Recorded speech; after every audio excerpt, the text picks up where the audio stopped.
Sunday 9 AM में मित्रों आप सबका हार्दिक स्वागत है। आज का जो हमारा टॉपिक है वो है एम्प्टीनेस, शून्यता। बहुत ही इंपॉर्टेंट टॉपिक है, जीवन बदलने वाला टॉपिक है और लोगों को ज्यादातर भारत में इसके बारे में ज्यादा पता नहीं, उन्होंने सोचा नहीं। हम इसको ब्रीफ में समझेंगे, विद एग्जाम्पल समझेंगे और उसके जो विघ्न है, दो विघ्न है उसके। अटैचमेंट, लगाव, लोगों के साथ जो आकर्षण हो जाता है, लगाव होता है, वो उसका पहला विघ्न है। और दूसरा है क्रेविंग, डिजायर, इच्छाएं। इसके बारे में हम समझेंगे एक एग्जाम्पल से कि कैसे पहले इन दोनों को समझना है, इन दोनों से दूर जाने की कोशिश करनी है और फिर हम जो हमारा मेन टॉपिक है शून्यता, नथिंगनेस, उस पे आ जाएंगे।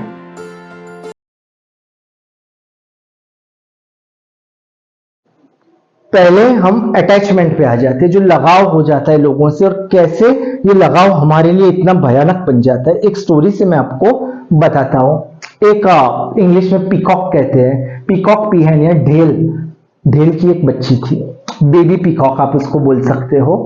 उसके साथ उसको इतना लगाव हो गया कि वो उसको छोड़ने के लिए तैयार नहीं थी, उसको चिपक के रहती थी, बोलती थी बेटा जो चाहिए तू मुझे बोल, मैं तुझे सब लाके दे दूंगी, लेकिन तू मेरे से दूर मत जा। उसको पानी भी पिलाती थी, खाना भी खिलाती थी और रात को सोए 5-5 मिनट पे वो देखती थी, उसको कडलिंग भी करती थी। इतना प्यार था उसके लिए। बेबी पीहन थी, वो भी परेशान हो गई, बोली कि क्या करूं मैं माँ के साथ। उसको लगा मेरा इंपॉर्टेंस इतना है, माँ को परेशान करती हूँ। बोलती माँ मेरे लिए आप पिज्जा लेके आओगे? माँ बोलती है हाँ बेटा मैं लेके आऊंगी। वो दुकान पे गई, पूरा दिन मेहनत किया, पिज्जा लेके आई। बेबी पीहन को लगा कि मेरा इतना इंपॉर्टेंस है। उसने बोला मुझे ज्वेलरी चाहिए। माँ ने बोला कोई बात नहीं, मैं तेरे लिए ज्वेलरी भी लेके आऊंगी। दुकान पे गई, किसी तरह से उसने चोरी की, अपनी जान जोखम में डाल के वो वहां से ज्वेलरी लेके आई, वो भी दे दी उसने। लेकिन उसको लगा, बेबी पीएन को लगा उसकी आजादी जा रही है। उसने अपनी माँ से बोला कि मुझे आजादी चाहिए, मुझे ये सब नहीं चाहिए माँ, मुझे आप कहीं जाने दो। उसने बहुत सोचा, उसने बोला ठीक है मैं तुझे कुछ वक्त के लिए जाने देती हूँ, 2 दिन के लिए। बहुत दिक्कत हुई, पीएन चली गई और वो जो बेबी पीकॉक था उसको भी बहुत दर्द हो रहा था। लेकिन कुछ वक्त के बाद उसको थोड़ा रिलैक्सेशन लगा, कुछ आज़ादी लगी। लेकिन वो वापस आई और माँ से चिपक गई, मुझे मैं आपसे दूर रही लेकिन मुझे बहुत दिक्कत हुई। माँ ने भी ऐसा कहा। लेकिन कुछ दिनों के बाद उसने बोला मुझे वापस जाना है। वो वापस गई, 2 दिन 3 दिन दोनों को एक प्रकार से रिलैक्सेशन मिलने लगा। 3 दिन 4 दिन, एक बार फिर से आई, माँ को वो चिपक गई। फिर कुछ और दिन हुए और फिर धीरे धीरे अंतर बढ़ता गया और दोनों बिल्कुल खुश हो गए, रिलैक्स हो गए, उनके अंदर एक फ्रीडम आ गया। फिर एक दिन ये जो पीकॉक था वो पेड़ पे बैठा था और वो जो बेबी पीएन थी वो भी बड़ी हो गई थी, वो वहां से गुजरती है, उड़ते हुए जा रही थी और वो पीकॉक की ओर देखती है, मोर की ओर, और ऐसे करती है और मोर भी उसको ऐसे करके फ्लाइंग किस देता है और वो भी चले जाता है। ये होता है अटैचमेंट से। अटैचमेंट इतना भयानक होता है कि हमें जकड़ लेता है, हमें कहीं भी, हम हमारे बच्चों को या हमारी चीज़ों को छोड़ना नहीं चाहते और उसकी वजह से ही हमको आज़ादी नहीं मिलती। जो आज़ादी उस पीकॉक को मिल गई, जो ढेल को मिल गई, वो आज़ादी हमें नहीं मिल पाती। ये बहुत बड़ा हमारे जीवन में विघ्न है। जो भी चीज़ें हैं हम उसको चिपक के रहना चाहते हैं और चिपक के रहते हैं और हमें दूसरी चीज़ों की इच्छाएं होती हैं। और ये जो अटैचमेंट है वो हमें शून्यता, जिसकी हम आज चर्चा कर रहे हैं, एम्प्टीनेस, उसकी ओर जाने से हमें रोकता है। इसको हम ज़्यादा डिटेल में नहीं समझेंगे, बस इस पॉइंट को आप ध्यान रखिए कि अटैचमेंट, जो चीज़ों के साथ हमें लगाव हो जाता है और इस लगाव से कैसे दूर निकलना है वो आप थोड़ा खुद सोचिए। और जो हमारा जो थर्ड पॉइंट आएगा शून्यता, एम्प्टीनेस, उसमें मैं आपको बताऊंगा।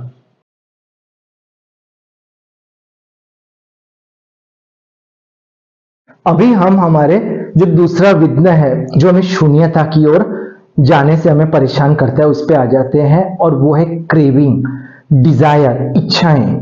इसको मैं एग्जांपल से समझाता हूं आपको। एक लकड़ी काटने वाला था, वुड कटर था, वो हमेशा जंगल में जाता था, लकड़ी काटता था, धूप में लकड़ी काटता था, पसीना पसीना हो जाता था और किसी तरह से हर रोज उसका गुजरान हो, इतनी उसकी आमदनी थी। कई बार तो परिवार को खिलाने के लिए उसके पास खाना भी नहीं था। एक साधु वहीं पे तपस्या करता है, वो देखता है, बोलता है आप इतने दुखी क्यों हो, इतने लाचार क्यों हो? तो बोलता है कि अगर इंसान की ऐसी हालत हो तो आपको लगता है कि उसे खुशी होगी? तो बोलता है ठीक है, आपको क्या चाहिए? बोलता है मुझे खुशी चाहिए, मुझे सच्ची खुशी चाहिए। साधु ने बोला ठीक है, आपको सच्ची खुशी चाहिए, थोड़ा आगे जाइए, वहां पे लकड़ी काटिए, आपको वाकई में लाभ होगा। वो जो था इंसान आगे जाता है, लकड़ी काटता है, 1 दिन 2 दिन 3 दिन, लगता है कुछ लाभ नहीं होगा, कुछ और दिन, तो वहां से चांदी निकलती है जमीन में से, खुश हो जाता है, वापस आ जाता है और साधु को प्रणाम करता है। साधु ने बोला खुशी मिल गई आपको? बोलते हैं नहीं, इतनी खुशी नहीं मिली। बोलते कुछ और आगे जाइए, लकड़ी काटिए, जितनी हो सके, कुछ और भी निकल सकता है जमीन से। आगे जाता है, लकड़ी काटता है, आजू बाजू का जो सारा जमीन थी वो भी वो काट देता है, किसी तरह से सोना निकलता है वहां से। साधु पूछते हैं खुश हुए आप? बोला कि इतना खुश नहीं हुआ, खुशी बढ़ रही है। बोला और आगे जाओ, और आगे जाओ, सोना, हीरे, जवाहरात सब मिल गया उसको। लेकिन उसकी जो खुशी थी उसके अंदर कुछ ही वक्त में वो गायब हो जाती थी। साधु ने बोला अब क्या चाहिए? अब तो आपके पास सब है, धन है, सोना है, हीरे जवाहरात सब तो है। तो उसने बोला मुझे खुशी नहीं मिल रही, फिर भी और कितना आगे जाऊं? बोला मूर्ख है तू, तूने जब शब्द का इस्तेमाल किया सच्ची खुशी तेरे भीतर थी। थोड़ा ही आगे गया, तेरे पास इतना धन आ गया था, फिर आगे जाने की तेरे को कोई ज़रूरत नहीं थी। इसी की हम बात कर रहे हैं, इच्छाएं, क्रेविंग। कभी हमको जो चाहिए वो मिल नहीं पाता, हम संतुष्ट नहीं होते, हमको लगता है कि हमें ये मिल गया तो हम खुश होंगे। नहीं भी मिलता भी है, लेकिन अगर मिलता है तो कुछ ही वक्त में हम सोचते हैं ये तो हमको मिलना ही था, ये मोबाइल चाहिए था, ये मिल गया, कुछ ही दिन में हम उसके साथ एडजस्ट हो गए। अभी हमारी इच्छाएं बढ़ गई, यानी पहले हमको ये चाहिए था और इतना दूर था, अभी हम यहाँ तक तो पहुँच गए, लेकिन दूरी उतनी थी, शायद बढ़ गई, हमारी इच्छाएं बढ़ गई, जमाना बदल गया। एक दूसरे को देख के और भी इच्छाएं बढ़ जाती है, क्रेविंग इसको बोलते हैं। किस चीज़ की क्रेविंग? पैसों की, घर की, प्रॉपर्टी की, अलग अलग चीज़ों की क्रेविंग, स्टेटस की, रिस्पेक्ट की, लोग हमें सलाम करें, हमारा बड़ा ओहदा हो, इन सब चीज़ों की क्रेविंग जो कभी ख़त्म होने वाली नहीं है, सिर्फ हमें परेशान करेगी। किस चीज़ के लिए? शून्यता की ओर, जो हम जिसकी हम अभी बात करेंगे, जो मैं आपको समझाऊंगा कि हमें शून्यता की ओर जाना है। उसके लिए ये जो दो विघ्न थे, अटैचमेंट और क्रेविंग, इन दोनों की बात की। अभी हम आ जाते हैं जो हमारा मेन फोकस है, जहां पे आपको और मुझे जाना है, और वो है शून्यता, एम्प्टीनेस, यहां जिसको बोलते हैं नथिंगनेस।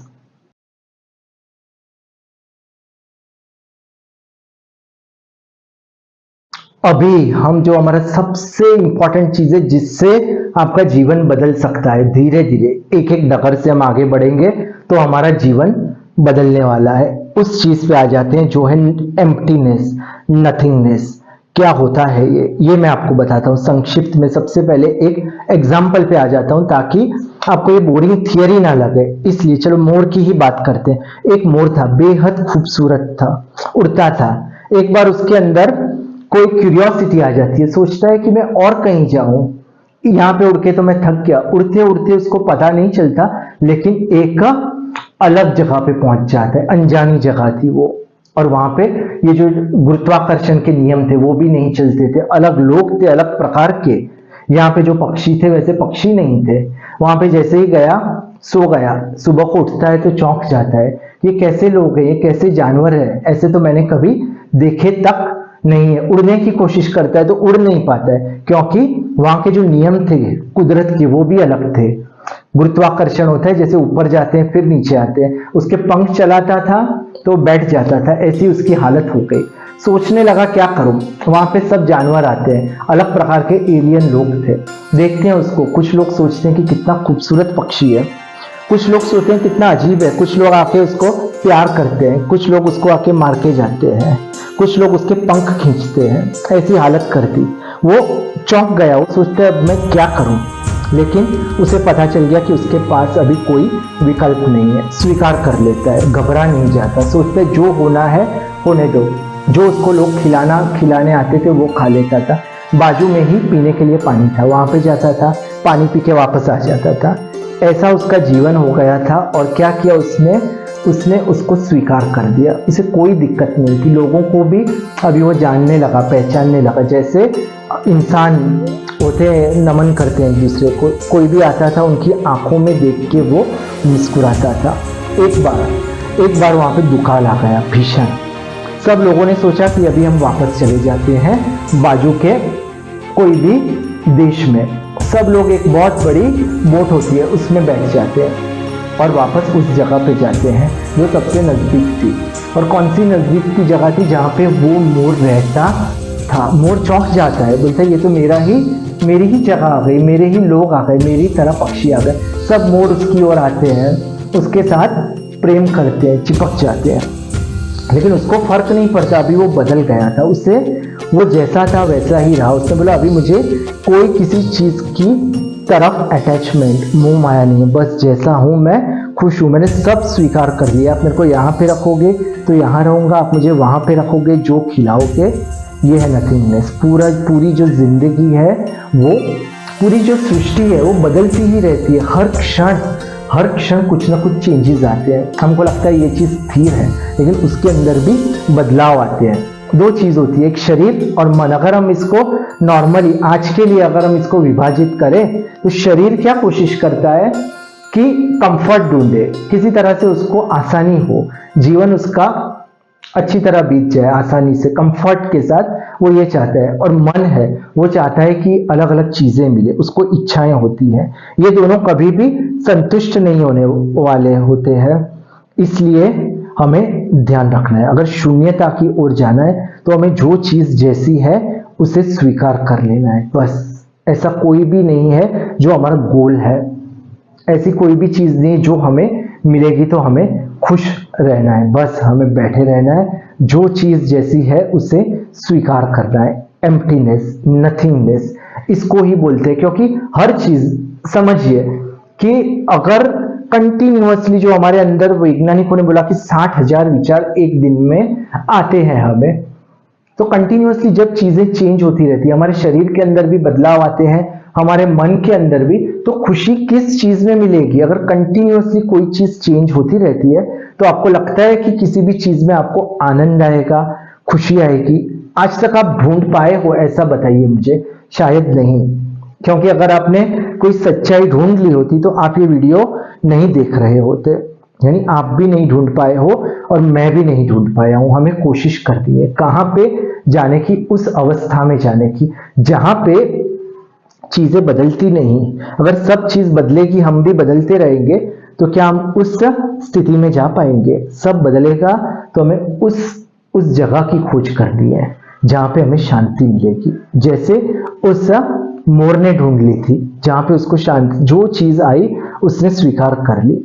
उसी तरह हमें भी उस परम अवस्था में पहुंचना है जहां पे हमें चीजों का, जैसे मैंने पहले बोला, अटैचमेंट से दूर चले जाना है। ये पहला हमारा विद्या था। क्रेविंग से दूर चले जाना है, जो चीज जैसी है श्वासों पे ध्यान केंद्रित करना है, बस बैठे रहे, जो आता है उसे स्वीकार करना है। 1 ब्रेथ एट अ टाइम, इस पे आप ध्यान रखिए। जो वाक्य है, एक एक श्वास लीजिए, बस उसको स्वीकार कीजिए। एक और चीज आपको बता देता हूं कि अपना फोटो हम देखते हैं, ठीक है, कैसे बदलता है वो। बचपन का अगर आप फोटो देखते हो और आज कितना बदलाव आ गया है, 10 साल बाद के अंदर कितना बदलाव आ गया, 20, 30, 40, उसी तरह सब बदलता रहेगा। कोई भी चीज ऐसी नहीं है जो परमानेंट है। शायद अभी आप आपका घर देख रहे हो, आपको लगता है ये परमानेंट है, जी नहीं, इसके अंदर कंटिन्यूअसली बदलाव आते रहते हैं। जो दीवार है आपको लगेगा, लेकिन उसके अंदर बदलाव आते हैं, इसीलिए वो भी, उसका भी वक्त होता है। कोई भी चीज होती है, मनुष्य का शरीर है, मन है, दिमाग भी थकने लगता है। तो अगर इसी तरह से, इसी बदलती हुई दुनिया में, पृथ्वी है वो भी सूर्य के इर्द गिर्द घूमती है। अगर ऐसी दुनिया में आप सोचोगे कि दुनिया की किसी चीज से आपको खुशी मिलेगी, सच्ची खुशी, तो फिर आपकी जो विचारधारा है उसको बदलने की जरूरत पड़ेगी। नथिंगनेस वही चीज है। उस अवस्था में अगर हम जाएंगे धीरे धीरे, कुछ मैंने आपको टिप्स दे दी, जैसे अटैचमेंट, क्रेविंग, डिजायर, उनको हमको समझना है, उससे दूर धीरे धीरे रहने का प्रयत्न करना है। जो चीज जैसी है उसे स्वीकार करने की अवस्था हमें लानी है। ब्रीदिंग पे फोकस करना है, बस एक श्वास आया, श्वास गया। बस इन चीजों पे फोकस कीजिए, इसको और समझिए, क्योंकि मैं तो आपको सिर्फ बता सकता हूं, आपको एक्सपीरियंस करना है। इसलिए आप सोच लीजिए कि जो पहला टॉपिक था अटैचमेंट, पहला जो हमारा विद्या था, उसके बारे में कंटिन्यूअसली सोचिए। हो सके तो आप नोट्स बना दीजिए, तभी आपको समझ पड़ेगी जो एग्जाम्पल दिया। और फिर जो हमारा दूसरा पॉइंट था, कौन सा, क्रेविंग, उसके बारे में सोचिए, कैसे आपको जीवन में परेशान करते हैं। नोट्स बनाइए, जितना सोचोगे उतना आपको पता चलेगा। थर्ड पॉइंट, शून्यता, एम्प्टीनेस, उसके बारे में सोचिए, कैसे उस अवस्था तक हम जा सकते हैं, जरूर जा सकते हैं। धीरे धीरे एक एक डगर से हमें आगे बढ़ना है, बढ़ेंगे वो जो चीज मिलेगी वो आपको और किसी किताब में, बहुत सारे लोगों ने आपको प्रवचन दिए होंगे, समझाया होगा, आपको बोला होगा कि ऐसा ऐसा जीवन आपको जीना है तो आपको भगवान की प्राप्ति होगी। उस पर हम डिटेल में नहीं जाते, वो एक अलग विचारधारा है, लेकिन आप इस पे फोकस कीजिए, वो आपको जो ठीक लगे वो करिए, लेकिन शून्यता पे फोकस कीजिए तो आपको एनलाइटनमेंट, फ्रीडम, समाधि मिल जाएगी। बस आज के लिए इतना ही, नेक्स्ट संडे को हम वापस मिलेंगे।